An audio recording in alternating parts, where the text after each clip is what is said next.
একটি উমরা এবং হজের সওয়াব দান করা হয়। সুবহানাল্লাহ, আরো জোরে বলি সুবহানাল্লাহ। এত সহজ আমল, এত সুন্দর সুসংবাদ শোনার পরেও আমাদের সুবহানাল্লাহ জোর নেই।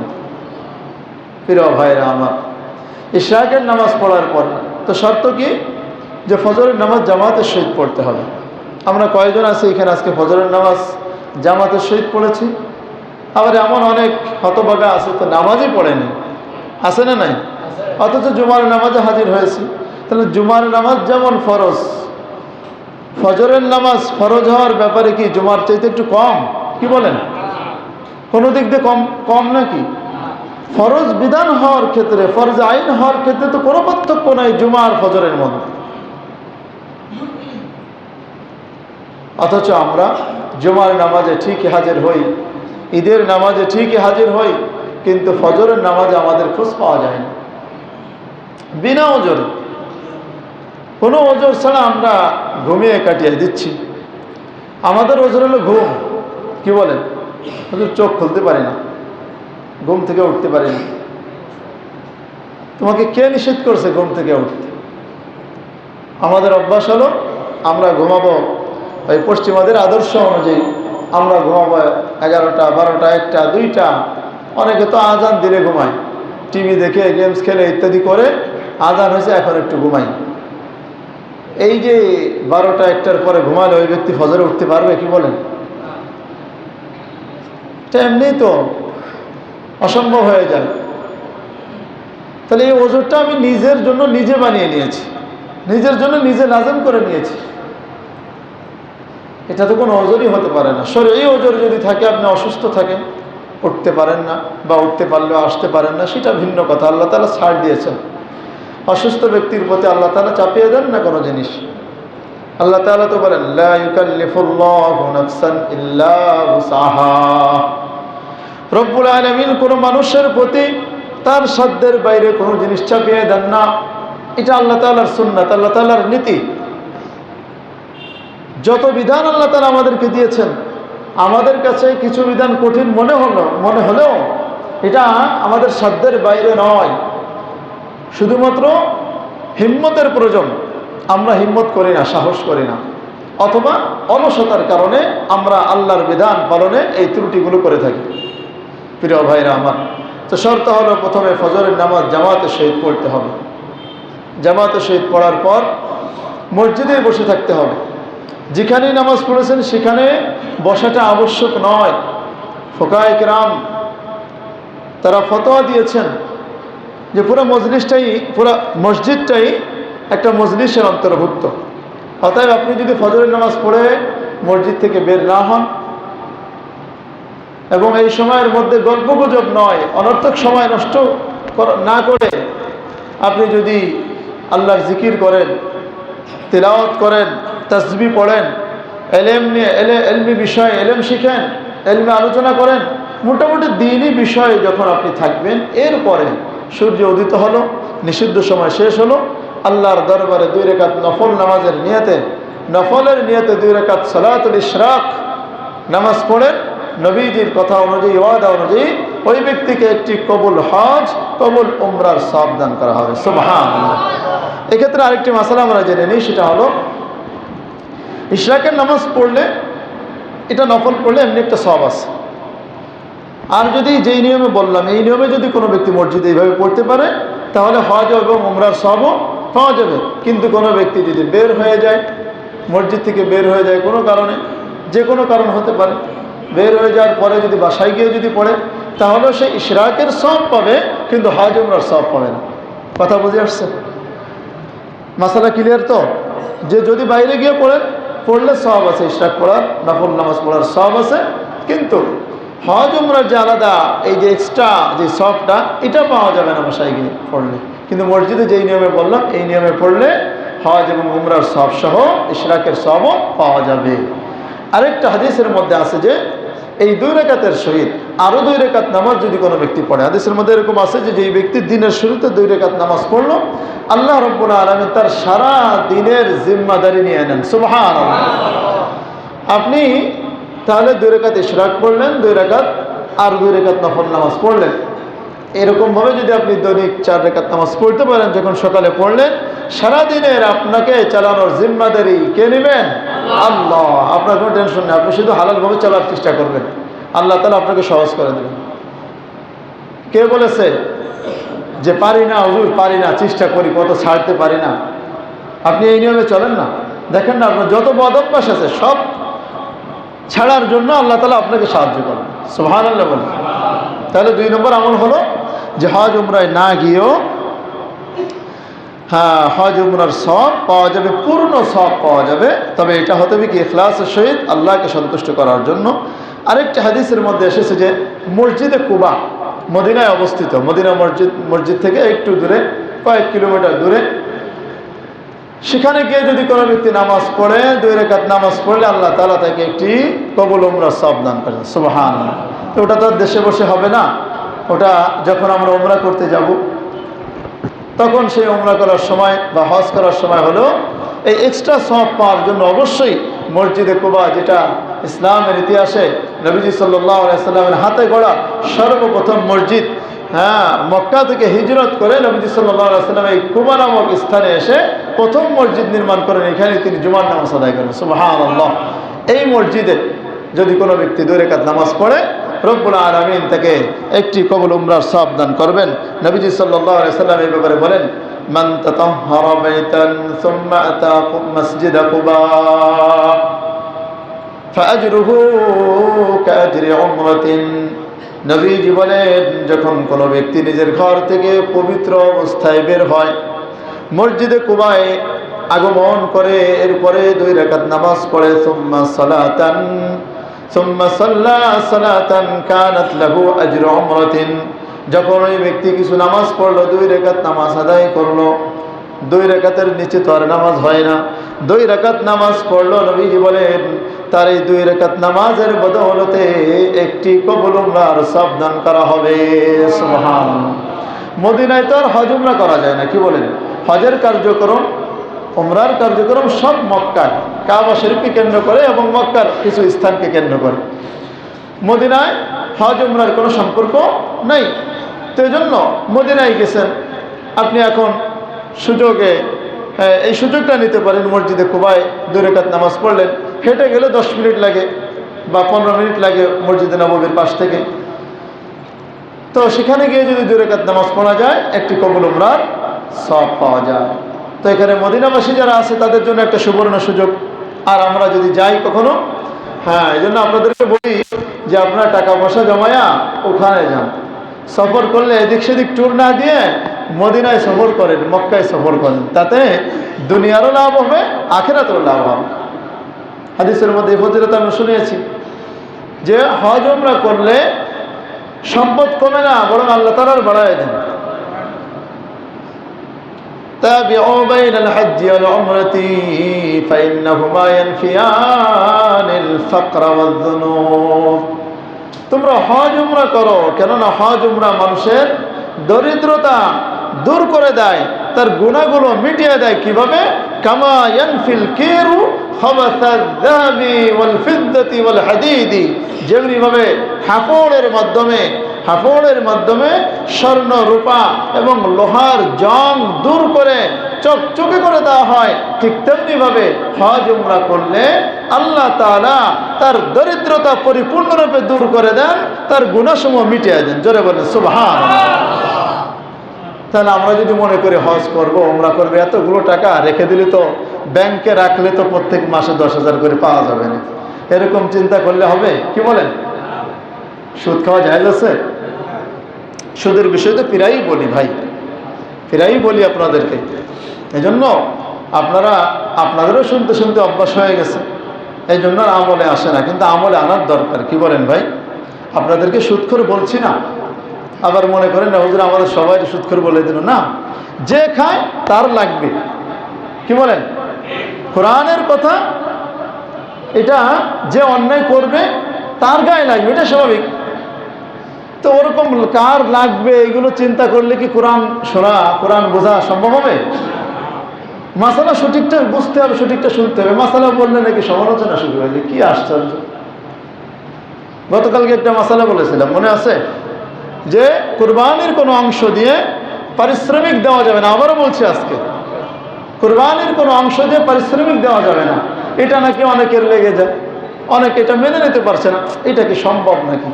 এটা কেমন একটা মাসালা দিল? কি বলেন, মাসালা কি ভুল বলছি? ভুল বললে ভুল প্রমাণ করেন। আমার যদি ভুল হয় প্রমাণ করতে হবে, প্রমাণ করে তারপরে আমি যদি সেই ভুলের উপর প্রতিষ্ঠিত থাকি, প্রথম কথা হলো ভুল প্রমাণ করবেন, এরপরে ভুলের উপর যদি প্রতিষ্ঠিত থাকি, আমি ভুল থেকে ফিরে না আসি, তখন সমালোচনা করবেন, কোনো বাধা নেই। কি বলেন, কথা কি ঠিক বললাম? আর আপনি ভুল প্রমাণ করবেন না, নিজের ধারণা অনুযায়ী নিজের আমলের বিপরীত হয়েছে। আপনি সুদ খান, আমি সুদের বিরুদ্ধে বলছি, এই জন্য আপনি হুজুরের বিরুদ্ধে সমালোচনা করতেছেন। এটা কি ইনসাফ হবে না জুলুম হবে? জুলুম হবে। অতএব এই জুলুম থেকে বিরত থাকতে হবে। প্রিয় ভাইরা আমার, মাসালা সঠিকটা বুঝতে হবে। তো বলেছিলাম যে কুরবানির কোনো অংশ দিয়ে কোনো পারিশ্রমিক দেওয়া যাবে না। কুরবানি করতেছেন কার জন্য প্রিয় ভাই বলেন? আল্লাহর জন্য। পুরোটাই তো আল্লাহর জন্য। এই ক্ষেত্রে একটা অংশ, এক টুকরো অংশ আপনি কাউকে বিক্রি করতে পারবেন না। তো একজনের পারিশ্রমিক দেওয়া মানে কি বলেন? বিক্রি করাই তো হয়ে গেল। গোশত দিয়ে আপনি একজনকে কি দিলেন? পারিশ্রমিক দিলেন। তার মানে আপনি এটা বিক্রি করলেন। এটা জায়েজ আছে? এই মাসালাটি স্পষ্ট মাসালা। এটা সবসময়ই বলি, প্রত্যেক বছরই বলি। তারপরে মাসালা নিয়ে অনেকের মানতে কষ্ট হয়। কষ্ট হলে কিছু করার নাই ভাই, এলেম অর্জন করেন, শিখেন, দেখবেন যে কষ্ট দূর হয়ে যাবে। কি বলেন? শিখার কোনো বয়স আছে? ওই যে গ্রামে একটা ভাষা আছে না, মায়ের খারও বয়স নাই আর শিখারও কোনো বয়স নেই, এরকম একটা কথা আছে না? তো ঠিক তেমনিভাবে শিখতে হবে প্রিয় ভাই। না শিখে শুধু শুধু সমালোচনা করে নিজের আমল কেন নষ্ট করবো? যাই হোক, বলতেছিলাম যে আমাদের নবীজি সাল্লাল্লাহু আলাইহি ওয়াসাল্লাম আমাদের জন্য যে সুযোগ রেখে দিয়েছেন, যে হজ উমরায় না গিয়েও আমাদের জন্য হজ উমরার সওয়াব অর্জন করার সুযোগ আল্লাহ তাআলা আমাদের জন্য দিয়েছেন নবীজি সাল্লাল্লাহু আলাইহি ওয়াসাল্লামের ভাষায়। তো সেরকম একটা হাদিস আমরা শুনলাম যে মসজিদে কুবায় যদি কোনো ব্যক্তি নামাজ পড়ে ইখলাসের সহিত, তাহলে ওই ব্যক্তির জন্য কি থাকবে? একটি উমরার সওয়াব থাকবে। আরেকটি বিষয় হলো, আরেকটি আমল হলো রমজানে উমরা করা। তো বলতেছিলাম যে সফর করবেন কোথায়? টাকা পয়সা একটু জমায় সেখানে সফর করেন, সব দিক দিয়ে ফায়দা হবে ইনশাআল্লাহ। নবীজি সাল্লাল্লাহু আলাইহি ওয়াসাল্লামের প্রতি মহাব্বত প্রকাশ করার একটা সুযোগ হলো, সবচেয়ে বড় বিষয় হলো যে ব্যক্তি নবীজিকে ভালোবাসে। আরে কি বলেন, মহাব্বতের মানুষের কাছে যাইতে মনে চায় না? যে যাকে যত বেশি ভালোবাসে সে তত বেশি তার কাছে যাইতে চায়। এটাই স্বাভাবিক, এটাই আমাদের স্বভাবজাত বিষয়। তো এই জন্য নবীজি সাল্লাল্লাহু আলাইহি ওয়াসাল্লামকে আমরা সবাই ভালোবাসি। তো এই ভালোবাসার বহিঃপ্রকাশ করতে হবে কিভাবে? নবীজি সাল্লাল্লাহু আলাইহি ওয়াসাল্লামের কাছে গিয়ে। একদম হাদিসের মধ্যে আছে, যে ব্যক্তি আমার রওজায় এসে সালাম দিল সে সরাসরি আমাকেই সালাম দিল। সুবহানাল্লাহ। তো রওজায় গিয়ে সালাম দিতে হবে। জন্য এটার জন্য চেষ্টা করা, মেহনত করা এবং নিয়ত রাখা এবং টাকা জমানো। আল্লাহ তাআলা আমাদেরকে তৌফিক দান করেন। তার একটি বিষয় হলো যে রমজান মাসে সম্ভব হলে রমজান মাসে উমরা করা। নবীজি সাল্লাল্লাহু আলাইহি ওয়াসাল্লাম বলেন, عن ابن عباس رضي الله عنهما أن النبي صلى الله عليه وسلم قال عمرة في رمضان تعدل حجة أو حجة معي। রমজান মাসে উমরা করা, যেই ব্যক্তি রমজান মাসে উমরা করবে, এই রমজান মাসে উমরা আদায় করাটা হলো একটা হজ পালনের সমান সওয়াব পাওয়া যাবে। সুবহানাল্লাহ। শুধু তাই নয়, নবীজি আরো বলেন আও তা'দিলু হাজ্জাতান মা'i, রমজান মাসে উমরা করলে হজের সওয়াব পাইবে, অথবা আমি নবীজি সাল্লাল্লাহু আলাইহি ওয়াসাল্লামের সাথে হজ করার সওয়াব পাওয়া যাবে। আরো জোরে বলেন না সুবহানাল্লাহ। নবীজি সাল্লাল্লাহু আলাইহি ওয়াসাল্লামের সাথে হজ করেছেন সাহাবীরা। তো সাহাবীদের আমলের কাছে আমাদের আমল কিছুই না, কিন্তু আল্লাহ তাআলা সওয়াব পাওয়ার একটা সুযোগ করে দিয়েছেন। কিভাবে? যে নবীজি সাল্লাল্লাহু আলাইহি ওয়াসাল্লামের সঙ্গে হজ করার যে সওয়াব সাহাবীরা পেয়েছেন, আমাদের জন্য সেই সুযোগ রেখে দিয়েছেন যে আমরা যদি রমজানে উমরা করতে পারি, তাহলে নবীজি সাল্লাল্লাহু আলাইহি ওয়াসাল্লামের সঙ্গে হজ করার সওয়াব আল্লাহ তাআলা দান করবেন। জোরে বলেন না সুবহানাল্লাহ। ভাইরা আমার, এজন্য সম্ভব হলে রমজান মাসে একটু আমরা চেষ্টা করব উমরা করার জন্য। এরপরে আরেকটি আমল হলো কোনো হাজি বা মুতামির, কোনো হাজকারী বা উমরাকারীর সরঞ্জামের ক্ষেত্রে সাহায্য করা, তার সরঞ্জামের ক্ষেত্রে শরীক হওয়া। নবীজি সাল্লাল্লাহু আলাইহি ওয়াসাল্লাম বলেন, মান জাহাজা গাজিয়ান আও জাহাজা হাজ্জান, যেই ব্যক্তি কোনো মুজাহিদকে তার কোনো সরঞ্জাম গুছিয়ে দেয়, তার কোনো সরঞ্জাম তাকে দিয়ে তাকে সাহায্য করে, অথবা কোনো হজকারীকে কিছু সরঞ্জাম দিয়ে তাকে সাহায্য করে, নবীজি সাল্লাল্লাহু আলাইহি ওয়াসাল্লাম বলেন ওই ব্যক্তি ওই হজকারী এবং জিহাদকারীর মতো সমান সওয়াব লাভ করে। সুবহানাল্লাহ। নবীজি বলেন, ফাইদা ফাআলতা যালিকা ফাআনতা হাজ্জিন ফাআনতা মুজাহিদুন, যখন তুমি এটা করতে পারবা তখন তুমি এই শুধুমাত্র তাকে একটু সাহায্য করার মাধ্যমে তুমি একজন হাজি হয়ে যাইবা, তুমি একজন মুজাহিদ হয়ে যাইবা। সুবহানাল্লাহ। অর্থাৎ সে হজ করে যে সওয়াব পাইবে, আপনি তাকে একটু সাহায্য করেন, সে সওয়াব পেয়ে গেলেন।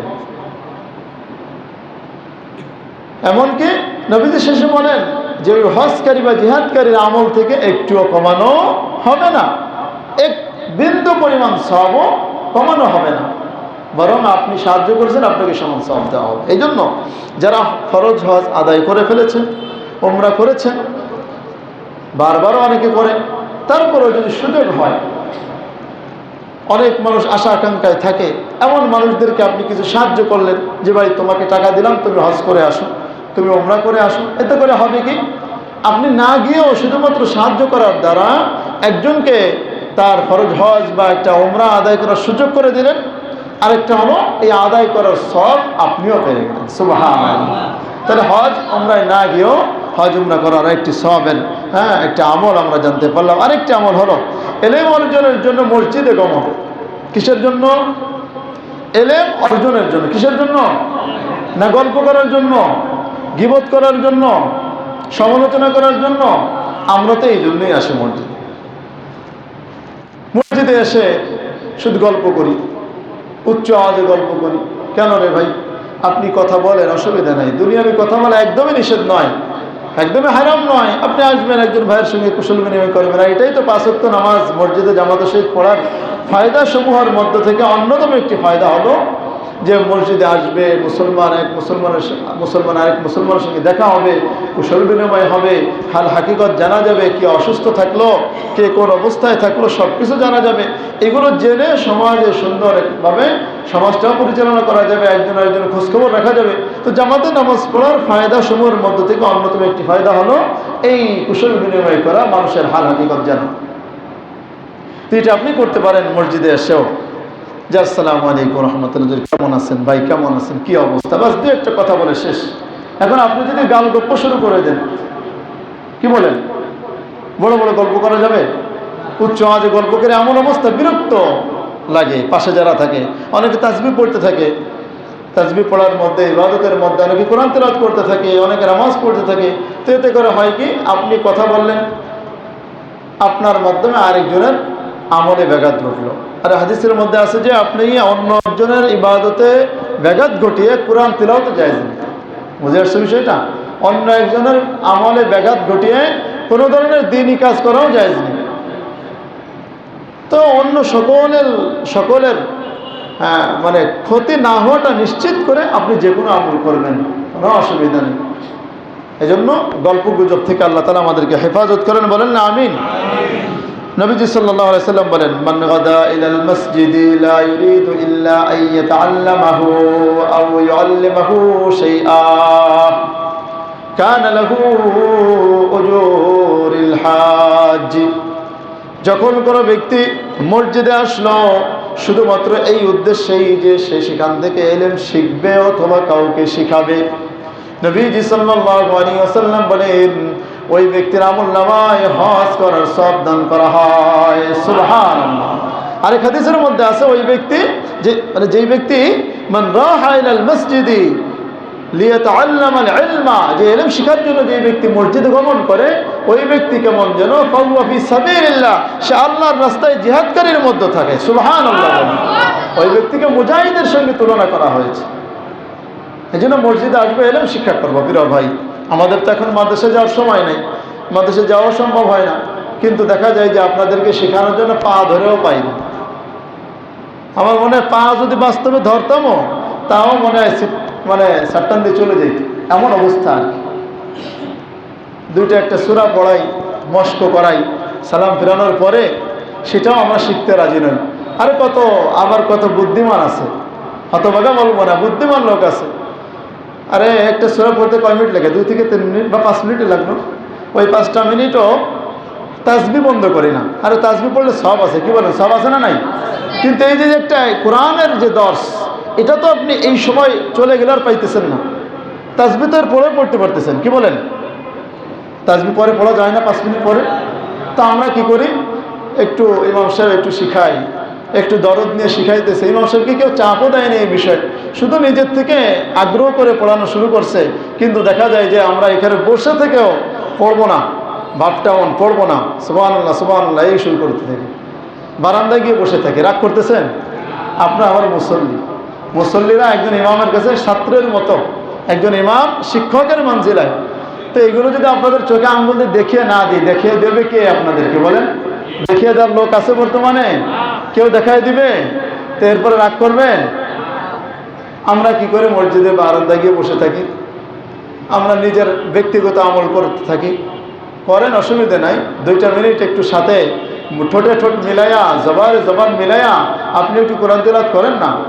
আপনি বলবেন হুজুর 10টা সূরা সারা বছর পড়াইতেছেন। না, পড়াইতেছি, অসুবিধা কি? তারপরেও তো 10টা সূরা সবার সারা বছর হয়, কি বলেন? এখানে আপনাদেরকে আমি প্রশ্ন করব, 10টা সূরা আলাম তারা থেকে নিয়ে একদম সূরা নাস পর্যন্ত এই 10টা সূরা নির্ভুলে কয়জন শোনাতে পারবেন? একটু নির্ভুলে পারবেন আমার সঙ্গে দাঁড়ায়া? তাহলে কেন আমাদের মনে সংকীর্ণতা নিয়ে আমরা থাকি যে 10টা সূরা সারা বছর পড়ব? আল্লাহ তাআলা আমাদেরকে হেফাজত করেন। এই জন্য আপনাদের প্রতি অনুরোধ থাকবে, যেখানেই, শুধু এখানেই নয়, যেখানে ইলমি আলোচনা হবে, ইলম শিক্ষার কথা আসবে, সেখানে একটু বসবেন, শিখবেন। আরে আল্লাহ তাআলা সময়ের মালিক কে? আল্লাহ। এই সময় আপনাকে আল্লাহ তাআলা দিয়েছেন, হায়াতের মালিক আল্লাহ, হায়াত মওত আল্লাহ সৃষ্টি করেছেন। আল্লাযী খালাকাল মাউতা ওয়াল হায়াতা, আল্লাহ তাআলা এই হায়াত এবং মওত সৃষ্টি করেছেন তোমাদেরকে পরীক্ষা করার জন্য। কে ইলম অর্জনের জন্য বসে আর কে এরকম বাইরে বাইরে ঘুরে বেড়ায়, এগুলো দেখার জন্য আল্লাহ তাআলা এগুলো বানিয়ে বললাম। আল্লাহ তাআলা পরীক্ষা করার জন্য এগুলো করেন। তো ইলম অর্জনের জন্য আমরা মসজিদে আসবো। মসজিদে নববী ছিল যেখানে এখনো পর্যন্ত সেই ধারাবাহিকতা আছে, যেখানে কোরআন শিক্ষা দেওয়া হয়, যেখানে হাদিসের দর্শ হয়, যেখানে ইলমে আলোচনা হয়। প্রত্যেক নামাজের পরে পরে আপনার এরকম বাড়ি বাড়ি করে দেওয়া আছে, লোক সেট করা আছে, শিক্ষক সেট করা আছে। মসজিদে নববীতে আপনি যাবেন, দেখবেন প্রায় জায়গায় দেখবেন যে এরকম সুন্দর চেয়ার দেওয়া আছে। ওখানে নামাজের পরপরই, বিশেষ করে ফজরের নামাজের পরে, মাগরিবের নামাজের পরে সবচেয়ে বেশি হয়, শিক্ষক তার স্থানে বসে যায়, যে কয়জন বসুক না কেন তাদেরকে নিয়ে কিছু দর্শ, কিছু আলোচনা হয়, কিছু কোরআন নিয়ে আলোচনা করা হয়, হাদিস নিয়ে আলোচনা করা হয়।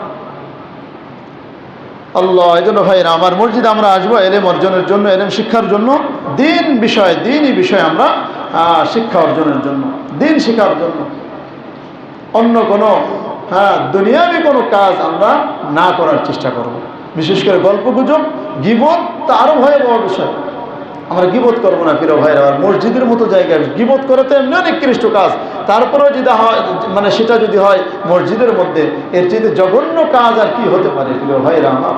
এই জন্য ইসলামের নিয়তে আমরা এই আমলগুলো করবো ইনশাআল্লাহ। এরপরে 7 নম্বর আমল যেটা বলে শেষ করবো, সেটা হলো মা বাবার খেদমত করা। মা বাবার খেদমত করা। এক ব্যক্তি নবী সাল্লাল্লাহু আলাইহি সাল্লামের কাছে এসে বললেন, ইন্নী আশতাহিল জিহাদ, ইয়া রাসূলুল্লাহ, আমি জিহাদ করতে আমার মনে চাই। নবীজি বললেন, হাল্লাকা মিন ওয়ালিদাইহি আহাদুন, তোমার কি মাতা পিতার কেউ একজন বেঁচে আছে নাকি? বলেন, হা উম্মি, আমার মা বেঁচে আছে। নবীজি বলেন, ফাদলিল্লাহ বিবিররি উম্মিকা, যে তুমি তোমার মায়ের খেদমত করার মাধ্যমে তুমি আল্লাহ তাআলাকে সন্তুষ্ট করো। সুবহানাল্লাহ। তোমাকে আল্লাহ তাআলা জিহাদ করে সওয়াব দান করবেন। সুবহানাল্লাহ বলি। তাহলে মা বাবার খেদমত করেও হ্যাঁ জিহাদের সব পাওয়া যায়। এই হাদিসের শেষে নবী সাল্লাল্লাহু আলাইহি ওয়াসাল্লাম আরো বলতেছেন যে তুমি তোমার মা বাবার খিদমত করলে হজ করার সব পেয়ে যাবে। সুবহানাল্লাহ। ওয়াইস আল করনি, যার নাম আমরা শুনেছি, তিনি সাহাবী হতে পারেননি, নবীর জামানায় তার হায়াতে থাকা অবস্থায় সাহাবী হতে পারেননি। কেন?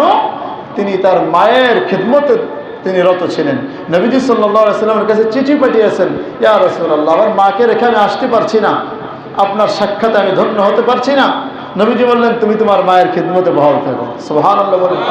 নবীজি সাল্লাল্লাহু আলাইহি ওয়াসাল্লাম ভবিষ্যৎবাণী করে গেছেন, যে সাহাবীদেরকে বলেছেন, ওমর রাদিয়াল্লাহু আনহুকে বলেছেন যে এই শোনো, যখন এই ওয়াইজ আল করনি নামক এই ব্যক্তি মদিনায় আসবে, তখন তোমরা তার কাছে আল্লাহর কাছে ক্ষমা চাওয়ার দোয়া চাইবা।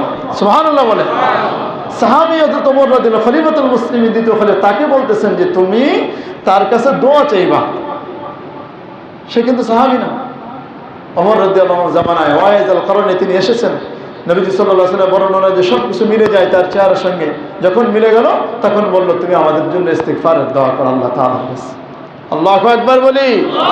মায়ের খিদমতের কারণে এই ব্যক্তির মর্যাদা এত উপরে উঠিয়ে দিয়েছেন যে সাহাবী না হওয়া সত্ত্বেও নবীজি সাল্লাল্লাহু আলাইহি ওয়াসাল্লাম সাহাবীদেরকে তার কাছে দোয়া চাইতে বলেছেন। সুবহানাল্লাহ।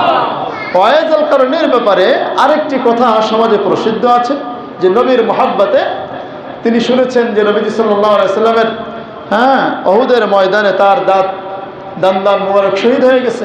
সেই জন্য তিনি তার দাঁত ভেঙে ফেলেছেন। তো কোন দাঁত শহীদ হয়েছে এটা যেহেতু জানে না, এই জন্য সবগুলো ভেঙে ফেলেছেন। এইরকম একটা গল্প গুজব একটা প্রচলিত আছে না নাই, শুনছেন আপনারা?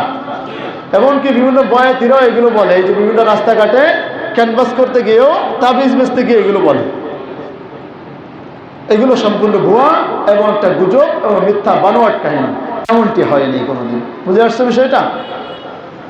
ওয়াইজ আল করনি নবীজি সাল্লাল্লাহু আলাইহি ওয়াসাল্লাম মুহাম্মদ এইভাবে দাঁত ভেঙে দেয় না। এটা যুক্তির নিরিখেও এটা জায়েজ নেই, শরীয়তের মাসালা অনুযায়ী এটা জায়েজ নেই যে আপনি নিজের দাঁত সবগুলো ভেঙে ফেলবেন। এই সাহস আপনাকে কে দিয়েছে? দাঁতকে আপনার না আমার, এই মানে আপনার না আল্লাহর? আল্লাহর। এই জন্য তো রক্ত বেঁচে কেনা জায়েজ নেই। এই যে এখন যে চুল বিক্রি হয়, চুল বিক্রি করা জায়েজ নেই। মাইকিং করে না 10,000 টাকা 12,000 টাকা কেজি, সম্পূর্ণ না জায়েজ। খবরদার খবরদার, আপনাদের বিবি সাহেবদেরকে মেয়েদেরকে এটা নিষেধ করবে যে চুল এগুলো বিক্রি করা যায় না। এগুলো সম্মানী জিনিস, এগুলো যেগুলো পড়ে এগুলো মাটির নিচে পুঁতে রাখবে কোনো জায়গায়। তো যাও ভাইরা আমার, এই 7টি আমলের কথা বললাম। এই 7টি আমল যদি আমরা করতে পারি, দেখা যাবে যে হজ উমরা না করেও হজ উমরা করার সব আমরা পেতে পারি। বলি সুবহানাল্লাহ। তো আমরা চেষ্টা করবো এই 7টি আমল করার জন্য। এগুলো আমল করা অনেক কঠিন না, সহজ। তো প্রথম কথা হলো যে ফরজ আমলের সাথে সাথে এই আমলগুলো আমরা করব। ইশরাকের নামাজ পড়বো, চাশতের নামাজ পড়বো, মা বাবার খিদমত করব, আর তারপরে আপনার যাদের সম্ভব হবে মসজিদে কোবায় গিয়ে নামাজ পড়বো। অনুরূপভাবে এলেম অর্জনের জন্য মসজিদে আসবো। কোনো গল্প গুজব চলবে না। এটা একটা আইন, প্রিয় ভাই, এটা একটা আইন। আপনারা মানেন এটা? আমরা তো মসজিদের ক্ষেত্রে মানি না। এই গল্প গুজব বন্ধ করতেই পারি না। আরেকটা হলো মোবাইল আমরা বন্ধ করতে পারি না, মোবাইলের রিংটোনটা। নামাজের সময় আনবেন না প্রয়োজন। এই 10 মিনিটে কী হবে ভাই? মসজিদে যখন ঢুকবো তখন সাইলেন্ট করে দেবো, আপনি বন্ধ করে রাখতে পারেন। কত সহজ বিষয়, সেটা আমরা করতে পারি না। নামাজের দাঁড়াইলেই রিংটোন বাজা শুরু হয়ে যায়। কত আফসোস, কত দুঃখজনক বিষয়, আমরা এটা মানতে পেরে। যাও ভাইয়ের আমার, আমরা মসজিদের আদব রক্ষা করব এবং এই আমলগুলো যে আলোচনা করলাম, হজ উমরা যেহেতু হজের সিজন শেষ হয়ে গেল, তো আমরা চেষ্টা করব, আমরা যেহেতু যাইতে পারিনি, আমাদের তো সবারই মনে চায় হজ উমরা করতে, আমরা যেহেতু যাইতে পারিনি, আমরা এই আমলগুলো করার মাধ্যমে হজ উমরা সব অর্জন করব। আল্লাহ তাআলা আমাদেরকে তৌফিক